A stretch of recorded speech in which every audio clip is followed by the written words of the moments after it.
Is mayonnaise a loophole? Has joined the Patreon campaign.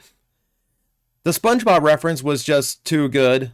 I couldn't start the video the way I normally do with the shoutouts. I had to just throw it in there as a cold open.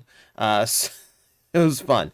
Thank you very much for the contribution. Always appreciated. No matter what silly, goofy thing you make me say is your shout out, it's still appreciated. Remember, Patreon subscribers do get access to Discord and a whole bunch of extra bonus stuff that I post. You are also leading the way toward getting more projects opened up once the Patreon hits 4 digits, because there's a lot more things I'd like to do if I had the finances for it. And of course, there's plenty of free ways of helping out the channel. Hit subscribe, that helps a ton. And we're doing a big giveaway at 50,000 subs. And then hitting the like button, hitting the bell, all that helps a lot too. So plenty of ways of supporting and making sure that the channel stays alive and the daily content keeps grinding. All right. We are looking at villains today, but not necessarily the ones we are used to. This is a Patreon request. I was given the task of coming up with a list of 10 villains who were not Decepticons, which is an interesting challenge because there's different ways of looking at that and different types of villains that we could approach. So there are a few rules to this list in order to make it a little bit more interesting. Number one, no replacement factions for Decepticons, which means no Beast Wars Megatron as a Predacon, no Machine Wars Megatron as a Vehicon. Nothing like that kind of just served as that other evil faction. Though there is one exception, I think you might agree with it. The number 2 rule here, no Unicron. Every list of Transformer villains ends with Unicron as number 1, and that's way too easy. So instead, we're going to come up with something else for our number 1 and try to give a little bit of intrigue here. But keep in mind, this is not a top 10. This is here's 10, where I demonstrate 10 really good examples of my topic rather than putting them in any specific order. So with all that said and stated, now that we have the rules in place, let us begin with our number 10 entry, who you might not even describe as a villain, though they certainly did act villainous from time to time, and that is the Vok from Beast Wars. So there's 2 ways of viewing the Vok. Number 1 is they are mysterious aliens who were using ancient Earth as testing grounds for their experiments and saw the Maximals and Predacons as a contamination. And there is the after series explanation, which is they are hyper-evolved versions of the Swarm looking to atone for their destruction of Earth. That explanation is kind of dubious. Not only because it came well after Beast Wars had finished, but also because it doesn't really flow with what actually happened in the G2 comic books. So there's a miscommunication there. I prefer to think of them as just mysterious aliens who, by their own account, are too high above to be perceived, even though they're just kind of floating skull people. Nevertheless, between the manipulations of Transformers as well as all of the tech they sent on Earth, they did make interesting villain characters, mysterious in their origins and their nature, but also just absolutely destructive when they wanted to be. You know, whether that is trying to nuke an entire planet with an orbital death ray, or using 2 captured Maximals as their emissary to wipe out Megatron and inadvertently history itself. So yeah, while they may just be scientists and kind of view everything on a neutral scale, they're definitely villain in action, definitely villain in intent. There's a lovely classic sci-fi trope that explains that in the universe, there is always an equal and opposite to every force. You know, a yin to the yang in everything. You know, Autobot and Decepticon, obviously fire and water, etc. Jedi and Sith. Okay, we'll get the obvious one in there too. But that holds to Transformers in some fictions as well. And where there is a matrix of leadership, there is also a dark matrix. Appearing first in the Marvel comic books, the idea here is that every time the matrix was used for some selfish or antagonistic cause, that a level of corruption was building up within the matrix until it became this sentient being, an equal and opposite of the force within the creation matrix, which meant the matrix itself couldn't stop it, which that alone does make it threatening. That in a way makes it more threatening than Unicron itself. And when it becomes powerful enough, it can even leave the matrix and be an autonomous being. The only way to destroy it eventually in the regeneration books was for Optimus Prime to seal it away in a different universe. And any time you have to seal something away rather than defeat it or destroy it, you're dealing with some very high level villainy. And I do like the idea, because remember, in the Marvel comic books, it wasn't just a bauble for Optimus Prime. The creation matrix was how Transformers were created. So Shockwave used it, Thunderwing used it. There's a lot of reasoning for this actually occurring. It's not a villain we see often, but it does create interesting possibilities. And if it had been used more, he'd probably be way higher up on the list. But for now, it's just an interesting possibility that's still on the table. I wanted to go to Transformers Animated for a villain, but let's be honest, a lot of the human villains in there are just kind of goofy, you know? And they don't, they pose a threat to a single Autobot, but not a team, there's only so much that, Angry Archer could do. I almost put Headmaster on this list for the lulz, but ultimately in Animated, there is a neutral party. There is a villain who is not a Decepticon who absolutely deserves inclusion, and that is Lockdown. He is a villain only because he is self-serving and selfish, after his own desires rather than anything Megatron or Optimus Prime wants. He's the truest nature of a bounty hunter, which we only had in DevCon and G1, and really he was still Autobot aligned. As a bounty hunter, he went after bad people, whereas Lockdown will do pretty much whatever task you set him to as long as you pay him well and pay him on time. He ends up being a Decepticon mostly because, they're more willing to stoop to that low. And it does serve his own interests to side more with the Decepticons because he likes harvesting parts from his defeats and either using them as trophies or augmenting himself to be better. It's pretty disgusting when you realize, this guy goes around slaughtering other Cybertronians and wears their body parts. Kinda nasty. He does have a little bit of elevation thanks to live action movies because he actually does make an effective villain there, being extremely effective as an Autobot hunter and killer.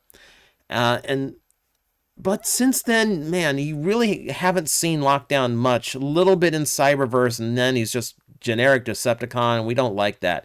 We like original Lockdown. We like the Lockdown who sides with anyone as long as it serves his own purpose, because that lets you have interesting possibilities. And the character himself, even as a concept level, is always going to be interesting for that. Now, while I said that we were going to avoid any replacement Decepticon factions, I didn't say we were going to exclude Autobot factions, because we have had evil Autobots from time to time. IDW laid out a nice buffet of them, but I never felt like any of them really reached a level of this is a villain for this list who is comparable to the other ones we're going to be talking about. But there is one that didn't need IDW to do it. That's because he usually ends up being a jerk no matter what universe he's in, and that is Sentinel Prime. Granted, Dark of the Moon is the version we know best, one who saw the restoration of Cybertron as a duty above all else, and he is willing to throw away alien lives as well as his Autobot teachings and even his previous student in order to serve that goal. And in some ways you can see a reasoning to that, but also, man, it goes against everything Autobot, doesn't it? When you go to Earth and you view humans as potential slave labor, okay, number one, it's a really dumb plan for restoring a giant metal planet. But also, it really does just tell you how different he is from the other Autobots when he's willing to work with Decepticons in order to achieve that goal.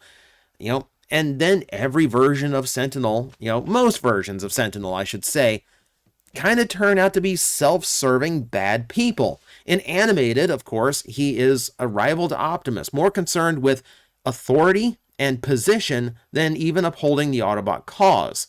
So it's very common for Sentinels to be just general jerks, you know? And we kind of like it that way, I think. We like that the predecessor of Optimus Prime wasn't anything like him, and really shows that under his banner, he's trying to improve the Autobots from what they were previously. I like that direction. And yeah, we need Sentinel Prime to get it. We do need to include humans on this list eventually, so we're going to do it now. And we have a far more recent example that is worthy of being on this list. Anytime I talk about Earthspark, everyone kind of loses interest because they just kind of view it as, boo, kids show. Give it a chance. There's some great writing, and Dr. Meridian Mandroid is absolutely fantastic writing. He is a villain who is a legitimate threat to all Cybertronians on Earth, even though he is human.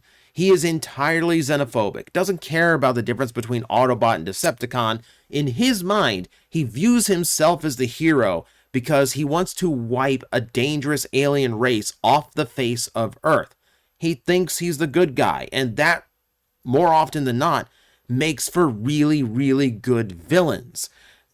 And like a really good villain, he is not without levels of hypocrisy, because he does use Cybertronian tech to augment himself, and he realizes that in order to fight Cybertronians, he needs to become more Cybertronian, to the point where he even needs Energon to survive.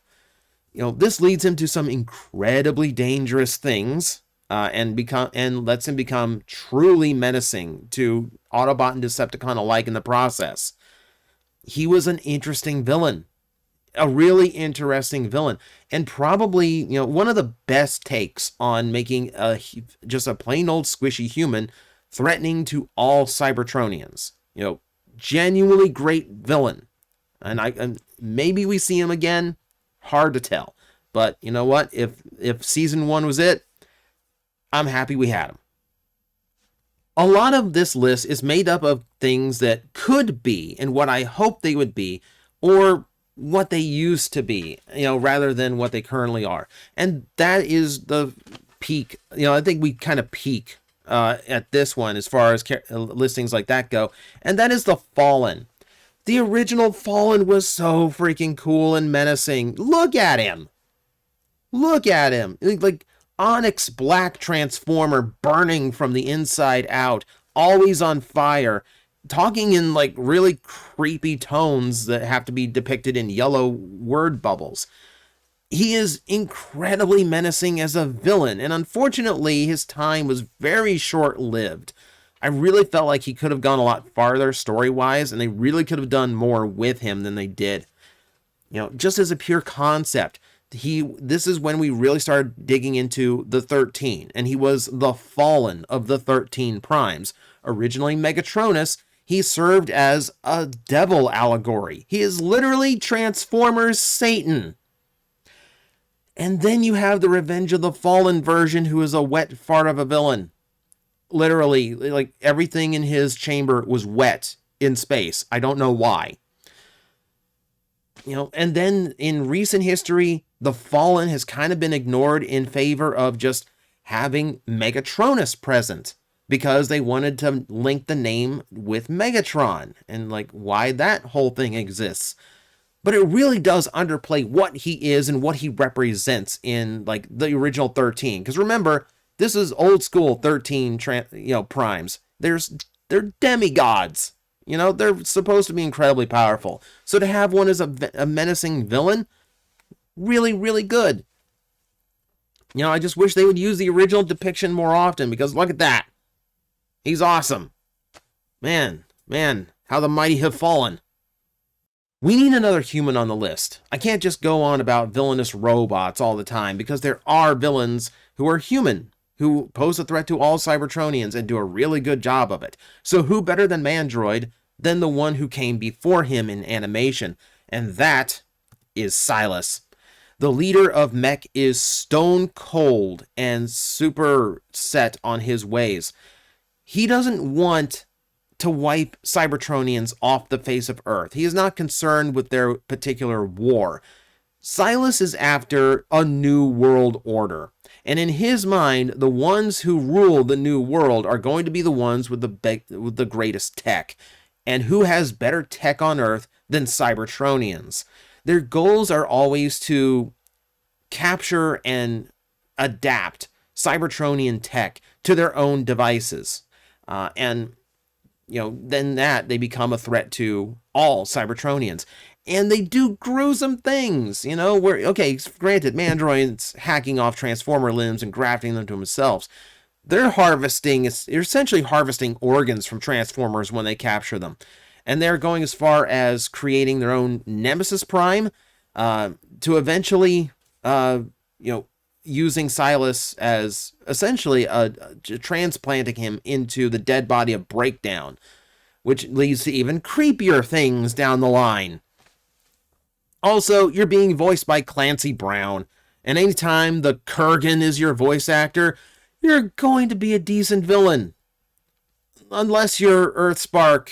That's a weird technicality. Point being, Silas makes an incredibly intimidating villain, even though he's a squishy human. He poses a fantastic threat, mostly to Autobots, but in general, great way of introducing human villains into Transformers. Great villain group.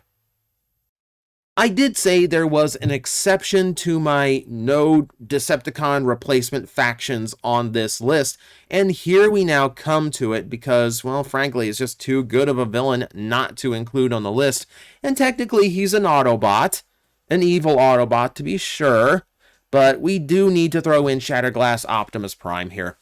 The interesting thing, I think, about Shatterglass Optimus Prime is that he's not Optimus Prime with Megatron's ideals, because I feel like Megatron has more, let's say, sanctity over his Decepticons and, Cybertron in general, whereas Shatterglass Optimus Prime is the antithesis of what Optimus Prime is, meaning zero value on life, not just human, but also Cybertronian, including his own fellow Autobots. He is described as a character willing to wade through bodies of fallen Autobots just to achieve his goals. And that's how he portrays himself. It's not Megatron who sees value in his minions and, pushes them to his cause, and genuinely wants their allegiance. No, this one rules through fear and basically just being unkillable by his own crew. And it makes him far more intimidating than Megatron, in my opinion. Just like how cold and ruthless he is in comparison. It's shocking. When you can invert Optimus Prime so completely that he becomes that much more threatening than even Optimus Prime's greatest enemy, which makes him an incredibly effective villain. He's the kind I would love to see outside. Like we did we have Shattered Glass. It's originally Broken Mirror from Star Trek, where those other universe characters come into the main one. We need that. We need that in Transformers, because this Optimus deserves to go up against the real deal. I want to see it. There's been plenty of neutral Cybertronian factions over the years, but there is the original, at least the one that we first saw in fiction. Not chronologically, but, there are other factions in Cybertron besides Autobot and Decepticon. And the first true neutral, just describing themselves as Cybertronians, was the army of Jhiaxus. So you picture him in the Decepticons because, Generation 2, and but he doesn't describe himself that way. He sees himself as above, the old generation Autobot and Decepticon, and he is the leader of the new generation. What's interesting about new generation Cybertronians is that they are reproduced through an ancient method called budding, which the Decepticons rediscovered and used that to bolster their numbers. However, when you reproduce that way, you're not creating a new fraction of Primus, or Primus's spark or influence like you do with the creation matrix. Instead, you are thinning out what already exists, which means a lot of their emotion is removed, as well as their connection to not only the Decepticon cause, but also to the planet Cybertron itself. So they sought out into the universe. Jhiaxus forms his own empire, creates his own army, and eventually returns to wipe out the old, the old guard and the old generation of Autobots and Decepticons that are so far beneath him. He is cold, calculating, only showing his true strength and rage when he's really pushed to his limit. Not unlike, honestly, Beast Machine's Megatron. So if you've never read the G2 comics, kind of imagine that. Like, very cold, very sure of himself, very much a superiority complex. And then that hidden level of rage and emotion built in underneath him. He is a very calculating and very, very vicious villain who would have won, most likely, if he wasn't eaten by a swarm and betrayed by Starscream. Oh, gee. Who could have seen that coming? But Jhiaxus does remain true to his origins. Even though he is depicted as a Decepticon more often than not these days, he's still an incredibly creepy villain when he comes out, and still obsessed with new generations of Cybertronians. So yeah, he actually holds to his original roots, and still manages to be threatening to this day. I suppose even without Unicron, number 1 on this list is going to be a foregone conclusion, because there's a very obvious neutral faction, the original neutral faction, who are not actually Cybertronian though, so I kind of get around what I just said at number 2. No, this is the original alternate threat to the Decepticons from G1, and that is the Quintessons. I love the Quintessons. I love the idea of these fractured personalities. I love the overall design of them, and I love what they stand for in the original fiction. The creators of Cybertron and the Autobots and Decepticons, foregoing the spiritual aspects that kind of take over now with Primus and the original 13. Instead, they are a villain faction that knows Transformers better than the Transformers do at some points. Knowing how they were built, knowing their origins, how they were programmed, what they're capable of. The way they've evolved has kind of made the Quintessons a little bit on the back foot in that. But for the most part, they can take advantage of Autobot and Decepticon alike in ways that no other villain can. And in that, they pose a threat to everyone who is from the planet Cybertron. They are also incredibly versatile as villains. In newer depictions, they have been, the remnants of a fractured person, broken into different personalities through different faces of their new being. In other times, they have been in command of entire invading armies, that are seeking judgment across the universe.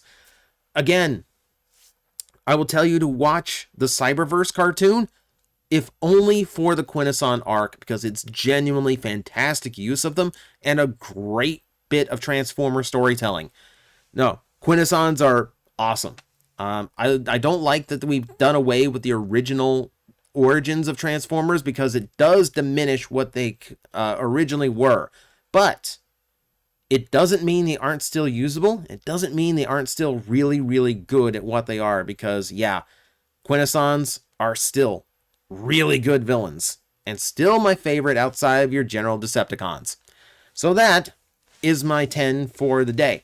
Let me know in the comments below who I left out, why why Silas should have placed higher, why the Headmaster wasn't on the list. Just feel free to go nuts in the comments section below. And as always, I will see you next time. We parlay with the captain. You think a werecroc is going to listen to elvish rules of piracy? Of course it would be the freaking elves that invented parlay. I had to think of a quick replacement for the French. Oh.